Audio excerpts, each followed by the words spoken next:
घर में पधारो गजानंद जी, मेरे घर में पधारो। घर में पधारो गजानंद जी, मेरे घर में पधारो।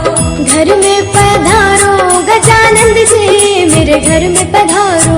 घर में पधारो गजानंद जी, मेरे घर में पधारो। रिद्धि सिद्धि लेके आ गणराजा, मेरे घर में पधारो। रिद्धि सिद्धि लेके आ गणराजा, मेरे घर में पधारो। घर में पधारो, घर में पधारो, घर में पधारो। इस वीडियो को लाइक करें, हमारे चैनल को सब्सक्राइब कर बेल आइकन जरूर प्रेस करें हमारी new video. Hello, good morning guys. आज हम हमारे पास में जो टर्म्स हैं उनको नए टर्म्स हैं उनको क्लियर करते हैं। देखिए गाइस, पिछले वीडियो में हमने देखा था जेरेंट पार्टिसिपल, पास्ट पार्टिसिपल और प्रेजेंट पार्टिसिपल। थोड़ा सा इनमें कंफ्यूजन होगा आपको, मैं उसको क्लियर कर दूँ, आराम से समझिए। और पिछले जो कुछ गलतियाँ मेरे वीडियोज में हुई थी, मैं उनको इम्प्रूव करने की कोशिश करूँगा। जैसे आवाज़ को लेकर कुछ इश्यूज था और मेरी स्पीड को लेकर भी इश्यूज थे, हम उनमें सुधार करते हैं। देखो, मैंने आपको एक चीज़ बताई थी कि जब भी हमारी V1 प्लस यानी मेन वर्ब की फर्स्ट फॉर्म, V1 का अर्थ हुआ मेन वर्ब की, मेन वर्ब की फर्स्ट फॉर्म प्लस आईएनजी हम उसमें प्लस करते हैं, तब हमारे पास में इनको जो हमारी ग्रामर है हमें ये चीज़ सिखाती है। इस कंडीशन में हमारे पास में जैसे कि एक वर्ब है राइट, उसमें हमने आईएनजी प्लस किया, राइट में हम आईएनजी प्लस करते हैं, ये मेन वर्ब की फर्स्ट फॉर्म है। और इससे नया वर्ड बना राइटिंग। तो राइटिंग को हम कभी कभी तो प्रेजेंट पार्टिसिपल बोलेंगे और कभी मेन वर्ब की फर्स्ट फॉर्म बोलेंगे। तो हम इस चीज को क्लियर करते हैं कि ऐसा कब होगा। आओ देखते हैं। यहां हमारा सेंटेंस है रानी सिंगिंग अ सॉन्ग। इस सेंटेंस में हम सब्जेक्ट को देखते हैं, तो सब्जेक्ट तो रानी हुआ, और फिर आगे बढ़ते हैं तो ये वर्ब हुआ, ये वर्ब है और ये इसका ऑब्जेक्ट हुआ। अब यहां देखते हैं हम इस वर्ब वाले पोर्शन में इज भी लिखा हुआ है जो हेल्पिंग वर्ब है, और ये मेन वर्ब है। तो यहां पर तो देखिए आप समझे होंगे कि यहां पर सिंग मेन वर्ब की फर्स्ट फॉर्म है, उसमें आईएनजी जोड़ा और हेल्पिंग वर्ब के साथ में आ रही है, तो ये क्या हुई, मेन वर्ब हुई। तो यहां पर क्या है, मेन वर्ब की फर्स्ट फॉर्म प्लस आईएनजी हुआ, तो यहां पर हम इसको मेन वर्ब की तरह काउंट करेंगे। ओके, अगले सेंटेंस में देखते हैं हम। ये हमारा सब्जेक्ट हुआ और यहां पर ये वर्ब हुई, और इस वर्ब के बाद में ये ऑब्जेक्ट हुआ। वर्ब के ठीक बाद में देखो, मेन वर्ब के ठीक बाद में वर्ब नहीं आ सकती, यानी आप इस सेंटेंस से क्वेश्चन कीजिए कि वह किसको पसंद करते हैं। जवाब आया सिंगिंग, और किसको, क्या और किसे। अगर इनका आंसर हो सेंटेंस के अंदर, वह हमेशा ऑब्जेक्ट होता है, तो ये ऑब्जेक्ट हुआ। और हम सब जानते हैं कि ऑब्जेक्ट या तो नाउन होगा या प्रोनाउन होगा। ऑब्जेक्ट क्या होगा, या तो नाउन होगा या प्रोनाउन होगा, ये इन दोनों की फ्रेज होगा। फ्रेज क्लोज यही हो सकती है, या यानी कि नाउन फ्रेज हो सकती है यहाँ पर ऑब्जेक्ट, एक क्लोज भी ऑब्जेक्ट हो सकती है। ये अभी बाद में सीखेंगे, लेकिन फर्स्ट ऑफ ऑल सबसे पहले हमें एक चीज समझनी होगी कि ऑब्जेक्ट या तो नाउन होगा या प्रोनाउन होगा। अब यहां देखिए आप, ये सिंगिंग है, ये ऑब्जेक्ट है, और ये वर्ब तो है नहीं, तो ये नाउन का काम कर रही है, यानी as a noun, as a noun यहां पर इसका यूज हुआ है। और जब भी V1 प्लस आईएनजी, जब भी V1 plus ING as a noun का यूज हो, मेरी बात को फिर से रिपीट कर रहा हूं, जब भी V1 जब भी मैं बोलूं उसका अर्थ आपको लेना है मेन वर्ब की first form. V1 plus ING जब भी नाउन का काम करे वह जेरेंट होगी।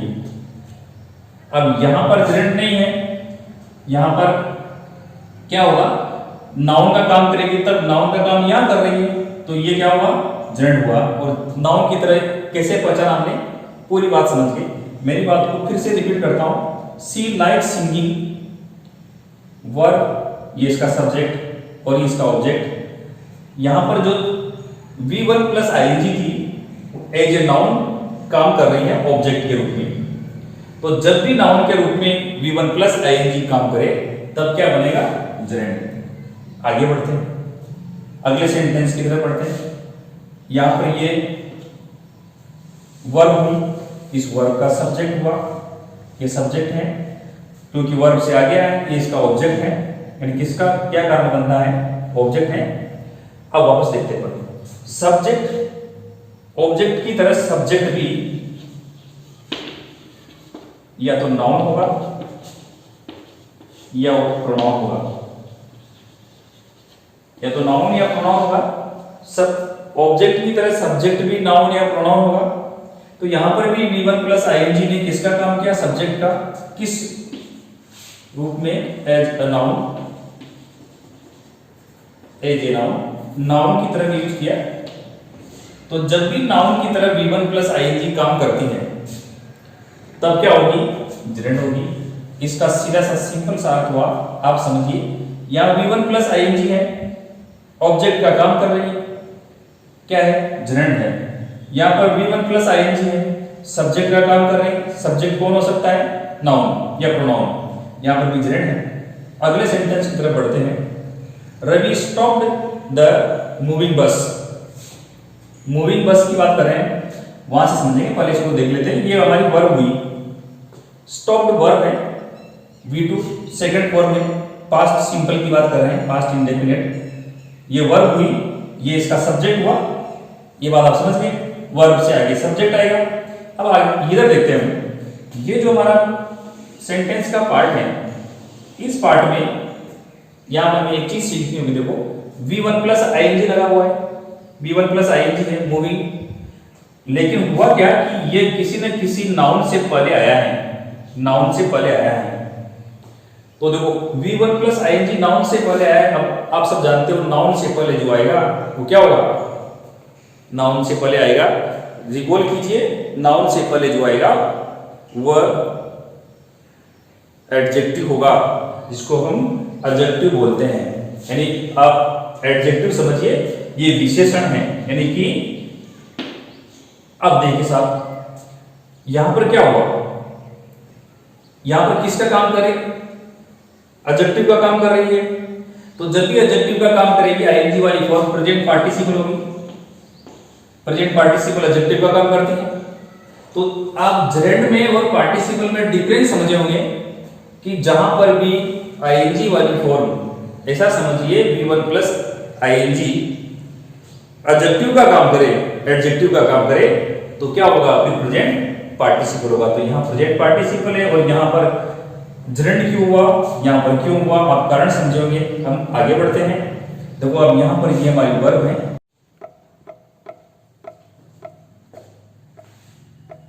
इस वाले सेंटेंस को हम क्लियर करते हैं।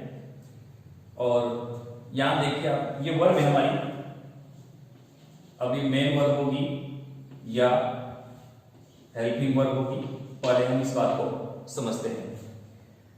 देखो हम सबने इस बात को अच्छी तरह से जाना है कि H, R और M, इन तीनों के साथ में अगर V1 प्लस आईएनजी होती है तो वो प्रेजेंट कंटिन्यूस टेंस से होता है। और जब भी कंटिन्यूस टेंस होता है हमें ऐसा लगता है कि कोई काम कंटिन्यूस हो रहा होता है, कंटिन्यू हो रहा होता है। अब इस सेंटेंस का मीनिंग करके देखिए, इसका सीधा सा अर्थ हुआ, यह पुस्तक अच्छी है, रुचिप्रद है, बहुत रुचिप्रद है। अब हम यहाँ देखिए, कंटिन्यूस की तो कोई बात हुई नहीं, क्योंकि लगातार तो कोई काम हो नहीं रहा है यहाँ पर। अब हम एक चीज समझते हैं, देखो मैं आपको एक बात क्लियर करूं, इसको आप हेस लगाकर नोट कर लीजिए। बी वर्ब के ठीक बाद, अब देखो बी वर्ब को मैं कोष्टक में लिख देता हूं, कौन कौन सी वर्ब होगी, is, are, am was were, और एक खुद बी भी होता है और इसकी एक थर्ड फॉर्म होती है बी, वो भी मान लीजिए। अगर इन सब के बाद में कुछ लिखा हुआ है, बाद में कॉम्प्लीमेंट आता है, इन सब के बाद में कॉम्प्लीमेंट आता है। ये एस बी ओ सी ए हमारा सेंटेंस का एक पैटर्न होता है 5 एलिमेंट्स के लिए, उसका पार्ट है। हम अगली वाली क्लास में इसको डिस्कस करेंगे। बी वर्ब के बाद में is, are, am, was, were, be और बी, इनके बाद में कॉम्प्लीमेंट आता है और कॉम्प्लीमेंट एडजेक्टिव होता है, कॉम्प्लीमेंट एडजेक्टिव होता है। और एडजेक्टिव क्या करता है? अब देखो सुनो, किसी नाउन की विशेषता बताता है। अब देखो कॉम्प्लीमेंट आएगा, कॉम्प्लीमेंट दो प्रकार के होंगे, या तो सब्जेक्ट का कॉम्प्लीमेंट यानी सब्जेक्ट कॉम्प्लीमेंट, मैं इसको शॉर्ट में लिख देता हूं, आप याद रखिए, या होगा ऑब्जेक्ट का कॉम्प्लीमेंट। देखो इस वाली जो मैंने दोनों टर्म लिखे हैं इनको आप वैसे नोट कर लीजिए, अगली क्लास में प्ले करेंगे, यहां पर एक साथ नहीं कर पाएंगे। सब्जेक्ट कॉम्प्लीमेंट और ऑब्जेक्ट कॉम्प्लीमेंट। अब जब भी बी वर्ब आए तब आप इसके डबल राइट लगा लीजिए, जब भी बी वर्ब आएगी तब केवल सब्जेक्ट का कॉम्प्लीमेंट होगा, यानी कि सब्जेक्ट की विशेषता बताने वाला वर्ड यहां पर होगा। Okay, clear? वापस समझो, जब भी बी वर्ब आएगी तब सब्जेक्ट का कॉम्प्लीमेंट होगा, अर्थात यहां जो वर्ड आएगा वह सब्जेक्ट को मॉडिफाई करेगा, इसके बारे में कुछ ना कुछ बताएगा। ओके, तो ये सब्जेक्ट का कॉम्प्लीमेंट होगा। बहुत सारी दूसरी वर्ब होती है जो ऑब्जेक्ट का कॉम्प्लीमेंट भी लेते हैं, उनके बारे में जब एस बी ओ सी ए पढ़ेंगे तब बताऊं मैं आपको। अब देखिए यहां पर ये हमारी मेन वर्ब हुई, यह हेल्पिंग वर्ब नहीं है, क्योंकि कंटिन्यूस का कोई मीनिंग नहीं हो रहा, अर्थ नहीं निकल रहा हिंदी में, तो नहीं हो, कोई बात नहीं। दिस बुक, इसका इस वर्ड से क्या रिलेशन है, उस बात को हम समझते हैं। आप समझिए, देखो दिस बुक की विशेषता बता रहा है। अब जो विशेषता बताता है वह एडजेक्टिव होता है, और एडजेक्टिव को मॉडिफाई करे वो क्या होता है? एडवर्ब होता है। यहां पर वेरी एडवर्ब है। इस तरह से देखो सुनो, यहां पर V1 प्लस आईएनजी थी और V1 प्लस आईएनजी ने किसका काम किया? किसी की विशेषता बताई। वापस मेरी बात को रिपीट कर रहा हूं, किसी की विशेषता बताई, एडजेक्टिव का काम किया, और एडजेक्टिव का जब काम करेगी तब क्या होगी? प्रेजेंट पार्टिसिपल होगी। तो ये क्या है? यहाँ पर प्रेजेंट पार्टिसिपल है। अंडरस्टूड? ओके साहब, अब आगे मैं आपके सामने एक छोटा सा डायग्राम बनाता हूं, उसे समझेंगे कि किस प्रकार से इसका यूज करेंगे या किस प्रकार से इसको जानेंगे। अब इसको नोट कर लीजिए, मैं इसको इरेज करता हूं।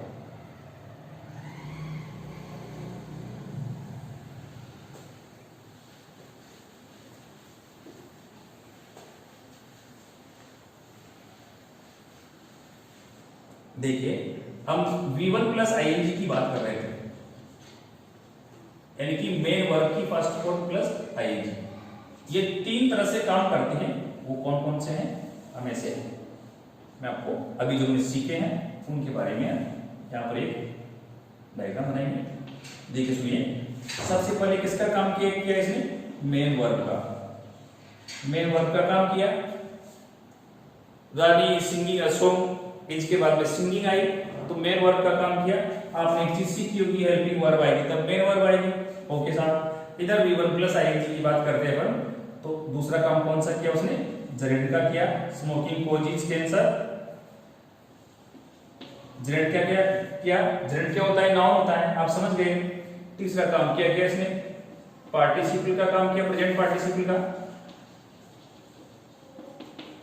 प्रेजेंट पार्टिसिपल का काम किया। प्रेजेंट पार्टिसिपल क्या होता है? एडजेक्टिव होता है।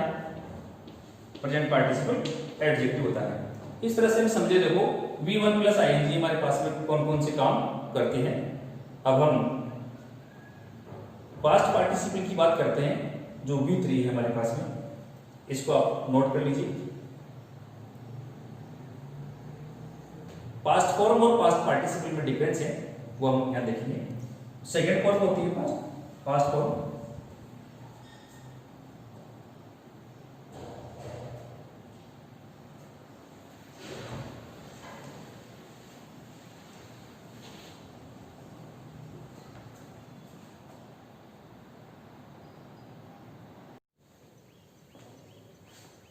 V3 की बात करते हैं। देखो वर्ब की थर्ड फॉर्म, इसको हम पास्ट पार्टिसिपल बोलते हैं, उस चीज को हम क्लियर करते हैं। अब हम क्या समझते हैं, देखो वर्ब की थर्ड फॉर्म क्या काम करेगी, दो काम करेगी हमारे पास में, या तो ये मेन वर्ब के रूप में आएगी या फिर पास्ट पार्टिसिपल बनेगी। और जब भी पार्टिसिपल बनेगा, अब समझिए, जब भी पार्टिसिपल बनेगा तब एडजेक्टिव होगा, यानी किसी न किसी नाउन से परे आएगा। अब दो चीजें समझ चुके हैं। वर्ब की थर्ड फॉर्म दो काम करेगी। एक काम क्या है इसका, मेन वर्ब के रूप में काम करेगी, तब इसके साथ में हेल्पिंग वर्ब आएगी। और हेल्पिंग वर्ब आपको मैं बता चुका हूं कब आएगी, कौन कौन सी हेल्पिंग वर्ब आएगी। एक तो हैव, हैज, हैड, या फिर पेशिव होगा तो दूसरी हेल्पिंग वर्ब भी आ सकती है। और जब पास्ट पार्टिसिपल का काम करेगी तब किसी न किसी नाउन से पहले आएगी और वह एडजेक्टिव का काम करेगी। देखो यहां समझते हैं, I have given some instruction to Rakesh. अब देखिए यहां पर हमारे जो वर्ब है, इस वाले वर्ब में हेल्पिंग वर्ब भी है और V3 भी है। तो हेल्पिंग वर्ब के साथ में जब आएगी तो ये क्या किसका काम करेगी, अब V3 है तो ये मेन वर्ब का काम कर रही है। समझ गया? आगे देखिए, आई हैव फॉलोड, हैव के साथ में थर्ड फॉर्म आएगी, ये मेन वर्ब हुई और ये हेल्पिंग वर्ब हुई। द गिवन इंस्ट्रक्शंस, ये भी V3 है लेकिन ये मेन वर्ब नहीं है। यहां पर क्या हुआ, इंस्ट्रक्शन से नाउन से पहले आई है, तो नाउन से पहले अभी पढ़ चुके हैं हम, क्या होगा, एडजेक्टिव। तो V3 यहां पर किसका काम कर रही है, बोलिए किसका काम कर रही है, पास्ट पार्टिसिपल। क्यों कर रही है, क्या समझे आप, नाउन से पहले आई है। दूसरी बात, मेन वर्ब नहीं है, नाउन से पहले आई है, मेन वर्ब होती तो हेल्पिंग वर्ब के साथ में आती। और इंस्ट्रक्शन जो नाउन है उसको, उसकी विशेषता बता रही है, तो क्या होगी ये V3 यहां पर किसका काम, इसका क्या नाम देंगे इसको, past participle, past participle. Okay, आगे देखते हैं। They have bounded a German soldier, they have bounded a German soldier. देखिए हैव के साथ में V3 क्या बनी, समझ गया, मेन वर्ब बनी। ये क्या बनी, हेल्पिंग वर्ब बनी। अ जर्मन सोल्जर, कोई दिक्कत नहीं है, समझ में गया पूरा आपको। दे हेल्प्ड, ये क्या है, मेन वर्ब, सेकंड फॉर्म है, ये V3 है। V2 सॉरी, पास्ट इंडेफिनिट की बात कर रहे हैं। दे सब्जेक्ट है। अब यहां देखिए, यहां पर भी वाउंडेड था और यहां पर भी वाउंडेड है, लेकिन ये मेन वर्ब नहीं है, किसी नाउन से पहले आई है, तो क्या बना, एडजेक्टिव बना। और एडजेक्टिव क्या बनता है, पास्ट पार्टिसिपल, पास्ट पार्टिसिपल क्या बनता है, पास्ट पार्टिसिपल।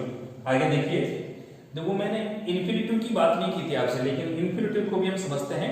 आपने समझा होगा कि यहां पर भी तो वर्ब आई है, ये वर्ब नहीं है, आई तो वर्ब है लेकिन वर्ब का काम कर ही नहीं रही। यहां पर भी वर्ब आई है लेकिन ये वर्ब का काम कर ही नहीं रही।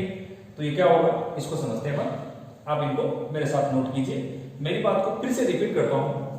V3 के दो काम होते हैं, या तो मेन वर्ब बने या पास्ट पार्टिसिपल बने, या तो मेन वर्ब बने या पास्ट पार्टिसिपल बने।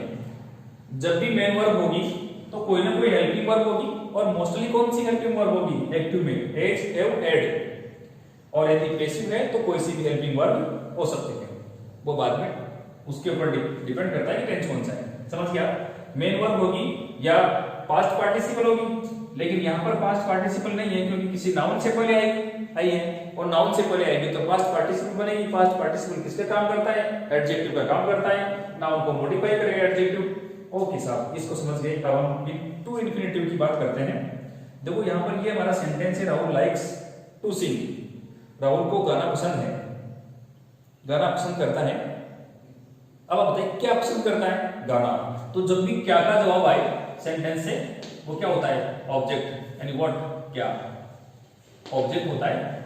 जब भी क्या का आंसर मिले हमें सेंटेंस से, ऑब्जेक्ट होता है। और अभी मैं आपको बता चुका हूं, ऑब्जेक्ट क्या बनेगा, या तो नाउन हो, या नाउन नहीं तो प्रोनाउन हो, लेकिन वर्ब तो नहीं बन सकता। ये तो समझ गए आप। अब आप थोड़ी सी बात आपके दिमाग में आई होगी कि ये वर्ब तो नहीं साहब, ये सब नहीं वर्ब, क्योंकि ये ऑब्जेक्ट है और ऑब्जेक्ट या तो नाउन होता है प्रोनाउन होता है। तो ये क्या चीज है, ये टू इंफिनिटिव है।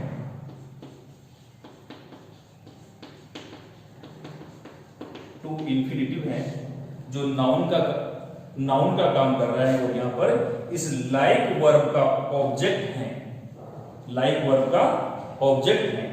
आगे देखिए यहां पर ये वर्ब है हमारी, तो फिर ये वर्ब नहीं है, ये सब्जेक्ट का काम कर रहा है और टू इंफिनिटिव है। इसका मीनिंग होता है कि गलती करना या गलती मनुष्य गलतियों का पुतला है या गलती करना मनुष्य की आदत है, ऐसे हम अर्थ निकालते हैं। और टू एरर इज ह्यूमन, इसका मतलब हुआ यहाँ पर ये टू प्लस फर्स्ट फॉर्म है और बी वर्ब आई हुई है, तो ये क्या हुआ, टू इंफिनिटिव हुआ। और किसका काम कर रहा है, वर्ब का काम तो नहीं कर रहा, आप समझ गए, सब्जेक्ट का काम होगा। सब्जेक्ट कौन बनेगा, या तो नाउन बने या प्रोनाउन बने, दोनों में से एक ही बने, या तो नाउन बने या प्रोनाउन बने। देखो ये जो कुछ टर्म्स थे हमारे बीच में आ गए थे, टेंस के बीच में आ गए थे, तो उसको समझाना मेरा फर्ज बनता था। मैंने सोचा कि बच्चे कंफ्यूज हो जाएंगे, इसलिए इन सारी चीजों को मैंने क्लियर कर दिया। आप इनको नोट कर लीजिए और कोई भी क्यूरीज हो तो लाइव क्लास के जो कमेंट्स बॉक्स है उसमें मुझे टिप्पणी करके या कमेंट्स करके बताएं कि सर हमारे यहाँ पर कंफ्यूजन है, रिपीट कीजिए। आपको हमारी जो टेक्निकल टीम है वो सपोर्ट करेगी और उसका तुरंत आंसर मिलेगा।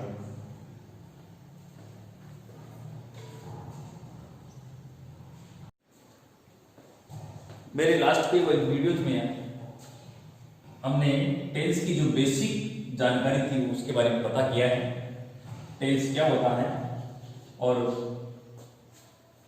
इसको हम कैसे लर्न कर सकते हैं। हमने एक टेबल बनाई थी, उस टेबल से लर्न किया था। तो हम आगे बढ़ते हैं। इसका जो पहला पार्ट है यानी प्रेजेंट। आप ये तो समझते हैं कि प्रेजेंट का मतलब प्रेजेंट यानी जो काम प्रेजेंट में होता है, वर्तमान में होता है, उसको प्रेजेंट होता है। और प्रेजेंट के भी 4 पार्ट होते हैं, वैसे सभी के 4 होते हैं। अब इसका कौन सा देखो, present indefinite,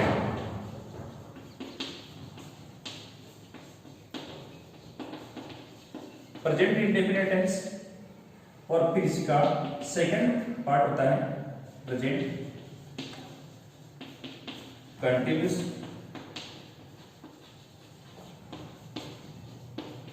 tense, perfect,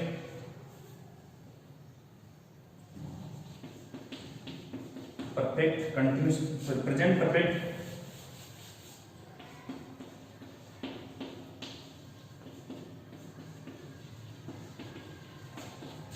present perfect tense, और 4th नंबर पर होता है प्रेजेंट परफेक्ट कंटिन्यूअस टेंस।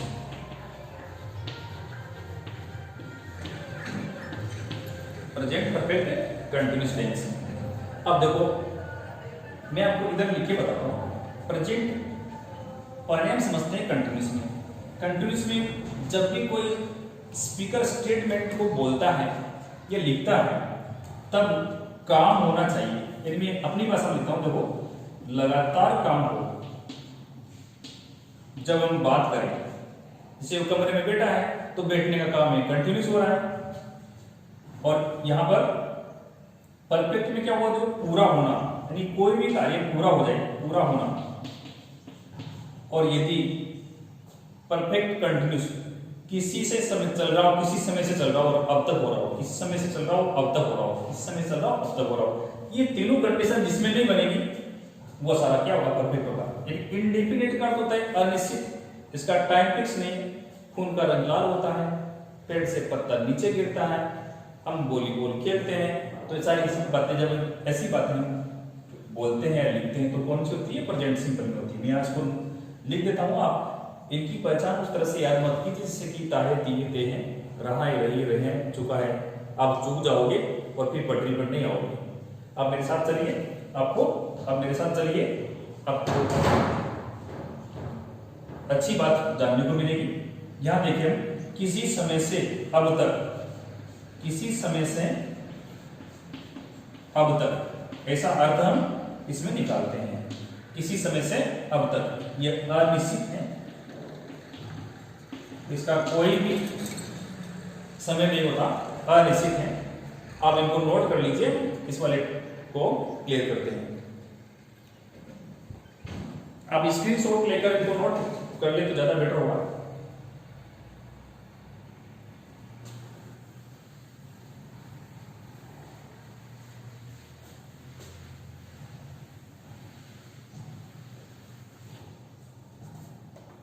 देखिए, हम प्रेजेंट इंडेफिनिट या प्रेजेंट सिंपल की बात करते हैं।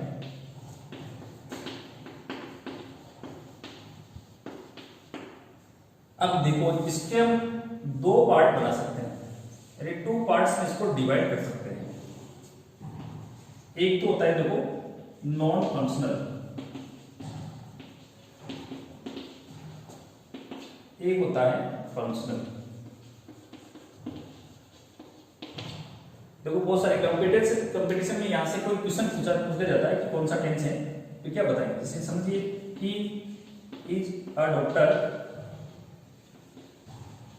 ही इज अ डॉक्टर, टेंस पूछे कौन सा टेंस है, चलो बता दिया कंटिन्यूस, क्योंकि ही जा रहा है। ऐसे तो पढ़ते आ रहे हैं अपन, नहीं ये गलत होगा। आप इसको समझिए, देखो यहां पर हमारी कंटिन्यूस कब होगा, जब इज आर एम के बाद में आईएनजी वाली V1 हो, V1 प्लस आईएनजी हो, V1 प्लस आईएनजी बिना कोई सा भी कंटिन्यूस बन ही नहीं सकता। अब इस बात पहले सीख ली। अब देखिए यहां पर इस वाले सेंटेंस में मैं इसको यहां समझता हूं, एक और सेंटेंस लिखता हूं, जैसे कि he goes to school on foot, वो पैदल स्कूल जाता है, पैदल स्कूल जाता है। दोनों ही प्रेजेंट सिंपल के हैं, प्रेजेंट इंडेफिनिट के सेंटेंस हैं।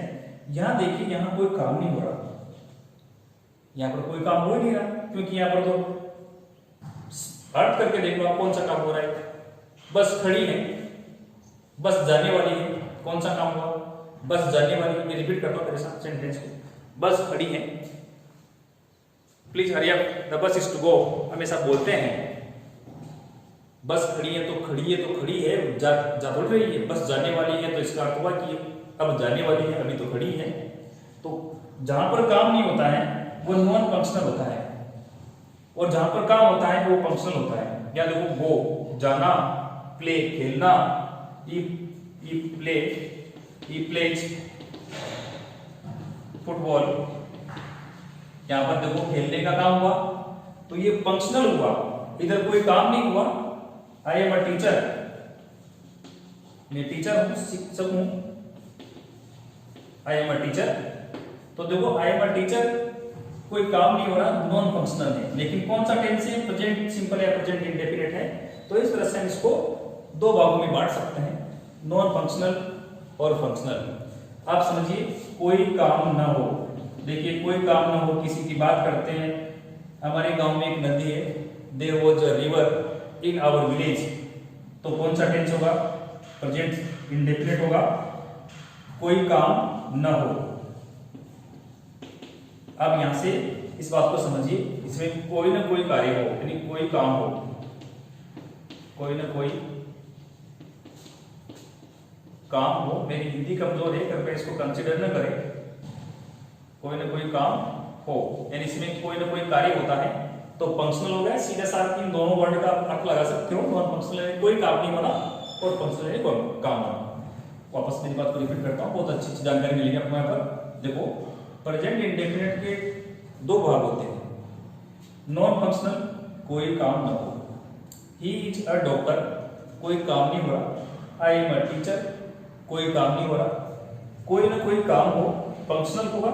ही goes to school on foot, he plays football, यहाँ पर कोई काम हो रहा है, ये फंक्शनल होगा। अंडरस्टूड? आगे बढ़ते हैं, आप इनको नोट कर लीजिए।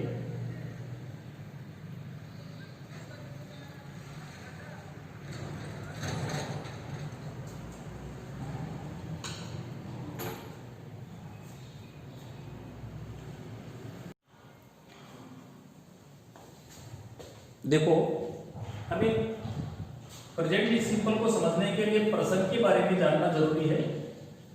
प्रसंग 3 प्रकार के होते हैं। देखो, फर्स्ट पर्सन आई और बी होता है। आप मेरे साथ नोट कीजिए, फर्स्ट पर्सन आई और बी होता है। आप कोई चीज समझो तो पर्सन क्या होते हैं? पर्सन का हिंदी में मीनिंग होता है पुरुष। संस्कृत से हमारी लैंग्वेज बनी है, लैटिन से इंग्लिश बनी है और लैटिन संस्कृत से बनी है। तो वहां पर भी पुरुष होते हैं, प्रथम पुरुष, मध्यम पुरुष, उत्तम पुरुष। वैसे अंग्रेजी भी होंगे प्रोनाउन के पर्सन होते हैं। फर्स्ट पर्सन आई और वी होगा, सेकंड पर्सन यू होगा, third person he, she, it और दे होगा। देखो, हमें यहां पर मैं क्यों बता रहा हूं? क्योंकि इसका प्रेजेंट सिंपल में यूज होगा, इसलिए कंफ्यूजन होगा। फर्स्ट पर्सन स्पीकर होता है, बोलने वाला होता है, किसी भी सेंटेंस को बोलने वाला स्पीकर होता है first person. Second person listener होता है, सुनने वाला होता है। थर्ड पर्सन जिसके बारे में वर्णन, डिस्क्रिप्शन हो, बात की जाए। ही इज अ डॉक्टर, वो डॉक्टर हैं। मैं बोल रहा हूं, आप सुन रहे हो। मैं स्पीकर हूं, आप लिसनर हो, और किसी के बारे में बात कर रहे हैं, वो थर्ड पर्सन है, डिस्क्रिप्शन कर रहे हैं उसके बारे में। देखो, अब इनके नंबर जानना जरूरी है। नंबर से मेरा मतलब है कि ये सिंगुलर होते हैं या प्लूरल होते हैं। पहले हम ये देखते हैं। देखो, आप आई सिंगुलर है, एक वचन है, आई सिंगुलर है, और बी उसका प्लूरल बहुवचन है। यू प्लूरल होता है, ही, सी, इट, दे, ये तीनों सिंगुलर होते हैं और दे प्लूरल होता है।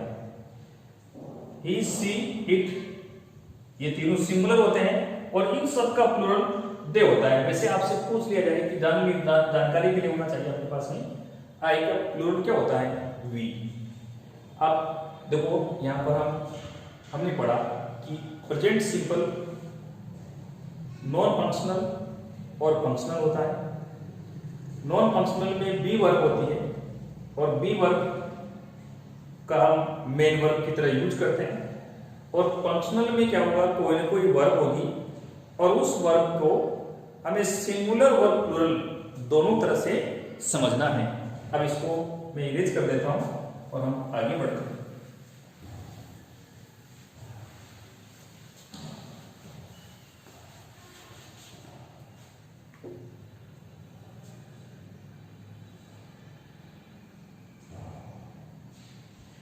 देखो, सुनो, जैसे मैंने प्ले लिखा और फिर प्ले लिखा, दोनों में डिफरेंस समझते हैं। इससे आगे बढ़ेंगे, यहां से हमारा ये जो वीडियो है फिनिश करेंगे, ओवर करेंगे इसको। ये प्लूरल है तो प्लूरल सब्जेक्ट के साथ में होगी, और ये सिंगुलर है तो सिंगुलर सब्जेक्ट के साथ होगी। अब हम नेक्स्ट वीडियो में इसका डिस्कस करेंगे।